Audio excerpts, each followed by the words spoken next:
श्रीमद कुंज विहारे नमः। श्री स्वामी हरिदास वेयतेतराम।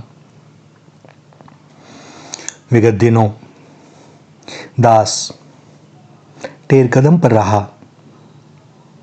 नंदगांव में टेर कदम भगवान कृष्ण की गोचारण भूमि।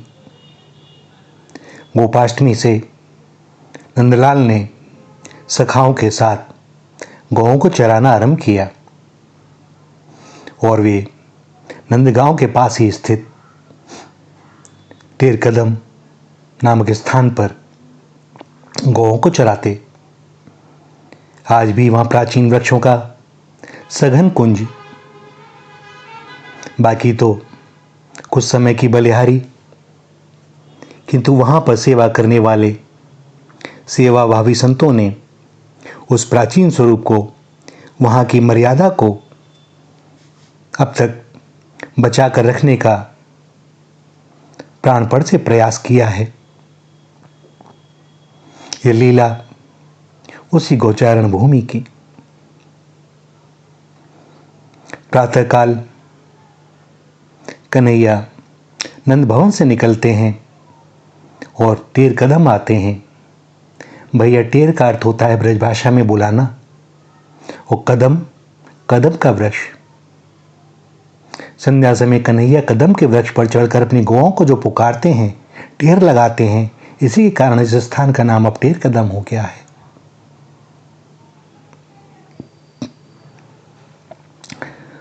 भोर से ही वहां के पक्षी शुभ सारिका, पिक, पपीहा, मोर सब बाढ़ जोहने लगते हैं। आ रहे होंगे नंदलाल, और एक साथ 10-20 मोर एक दूसरे को आवाज लगाने लगते हैं, पूछने लगते हैं, क्या चलती है वे नंद भवन से? क्या तूने देखा उनको? कहां पहुंचे? यहां कब तक आएंगे? एक अद्भुत संगीत भगवान के आगमन से पूर्व। भैया, इसका वर्णन नहीं हो सकता, इसका तो केवल अनुभव किया जा सकता है। कैसे हर्षित होते हैं, आनंद से भरे फूले सारे पक्षी वृक्षों पर, कुंज में चहचहा रहे हैं। बस वे आ रहे हैं। और आज कान्हा नंद भवन से अकेले निकल आए।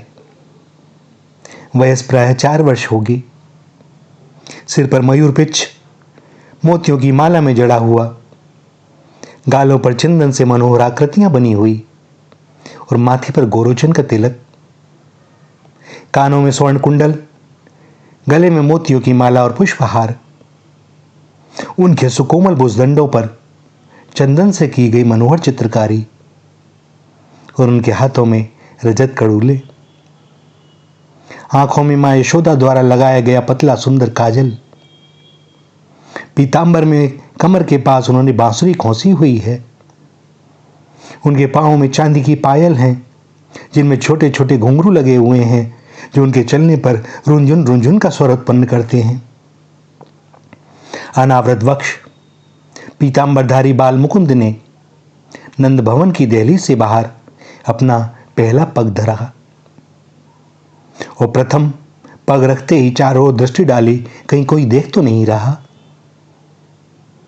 जब अपने किसी प्रेमी को उन्हें कुछ विशेष देना होता है, तो नंदलाल एकांत देखकर निकलते हैं, ताकि किसी को कोई कानो कान खबर ना हो। यह तो 2 के बीच की बात है, यह समूह का क्या कार्य? किंतु भगवान क्या कभी अकेले हो सकते हैं? जब सब उन्हीं में हैं, उन्हीं से हैं, उन्हीं के हैं, तो फिर श्री हरि आज एकांत क्यों खोज रहे हैं? श्री हरि की माया बड़ी प्रबल। वह सामने हो तो अदृश्य, ना हो तो दृश्य। धीरे धीरे छुपते छुपाते वह एक सघन कुंज की ओर बढ़े। कुंज के भीतरी भाग में वृक्षों से आच्छादित समतल भूमि का एक टुकड़ा है। वे वहां पहुंचे ही थे कि सामने कदम के वृक्ष पर कलरव करते हुए पक्षियों ने उन्हें देख लिया और आनंदातिरेक में समूह गान करने लगे। और शुक सारिका का यह गान मयूरों ने सुन लिया और वे झुंड के झुंड श्याम सुंदर के समीप आ गए। मनमोहन के चारों ओर मयूर नृत्य कर रहे हैं और वे प्रफुल्लित होकर अपने छोटे छोटे हाथों से ताली बजा रहे हैं। नृत्य करते करते मयूर नंदनंदन के समीप आकर उनके श्री चरणों में अपना शीश रख देते हैं और मेरे प्रभु श्री श्याम सुंदर प्रसन्न होकर उनकी इंद्रधनुषी ग्रीवा को सहला देते हैं। गायें भला कैसे अपने गोपाल को छोड़ देती, वे भी अपने बछड़ों के साथ दौड़ी चली आईं। बड़ी अद्भुत शोभा है। मयूरों के नृत्य से गौओं के खुरों से उड़ी ब्रजरज ने मनमोहन सांवरे को ढक सा लिया है। जिस प्रकार बादल सूर्य को ढक लेते हैं और सूर्य की शोभा को कई गुना बढ़ा देते हैं। बीच में नंदलाल हैं, उनके चारों ओर मयूरों का एक घेरा है, इसके उपरांत बछड़ों का एक घेरा है, तदुपरांत नंदनंदन घनश्याम की प्रिय गौओं का एक घेरा है। मनमोहन कभी बछड़ों को दुलारते हैं तो कभी गौओं की ग्रीवा को सहलाते हैं। शीतल मंद समीर बह रहा है, वायु में एक मनमोहक मादकता है। और ये देखो, नंदनंदन ने भी नृत्य आरंभ कर दिया। कमर में से बांसुरी निकाल ली और अपनी कमर पर एक हाथ रखे और एक हाथ को ऊपर की ओर हिलाते हुए वह घूम रहे हैं। कभी वह मयूरों के पास चले जाते हैं तो कभी बछड़ों के पास। पायल की रुंझुन रुंझुन एक अद्भुत संगीत की सृष्टि कर रही है। कुंज के वृक्ष पुष्प वर्षा कर रहे हैं, भौरे गुंजार कर रहे हैं। प्राणवाद्य बांसुरी में कन्हैया ने अपने प्राणों को भरकर फूंकना आरंभ कर दिया है। शून्य का स्वामी बांसुरी के शून्य से संगीत की सृष्टि कर रहा है। एकांत में एक एक पक्षी, मयूर, बछड़े और गौ को वह देव दुर्लभ सुख दे रहे हैं। और क्यों ना दें? ये जो भी अपनी इच्छा से श्री हरि के साथ गोलोक से पधारे हैं, यह क्या सामान्य पशु पक्षी हैं? भैया, यह तो सिद्धों का समूह है जो श्री हरि की लीलाओं का अपनी प्रत्येक इंद्री से रसपान कर रहा है और दिव्याति दिव्य अधरामृत का पान कर रहा है। अधरामृत, अधरा, अधर प्लस अमृत। वह अमृत जो इस धरा का नहीं है, वह होता है अधरामृत। इस क्षण के लिए कितने जन्मों, कितने युगों, कितने मनवंतरों और कितने कल्पों तक उन्होंने प्रतीक्षा की थी और आज इतना मिल रहा है कि उसे समेटा नहीं जा सकता। वंशी का स्वर तीव्र हो रहा है, साथ ही मयूरों का नृत्य भी। गौ की कजरारी आंखों से रस द्रवीभूत होकर बरस रहा है।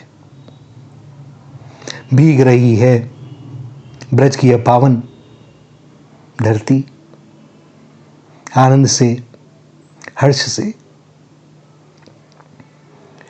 शुक सारिका का गान भी पंचम पर है और कन्हैया का नृत्य भी। ब्रज रज पुनः उड़ने लगी है, अस्पष्ट सा दिख रहा है। क्या दिख रहा है? कहां मयूर हैं, कहां बछड़े, कहां गायें, कहां अन्य कोई पक्षी, कहां रसपान करने वाले भंवरे? कोई भी तो नहीं। सभी रूपों में वही नृत्य कर रहा है, वही एक। श्री राधा, श्री राधा, श्री राधा।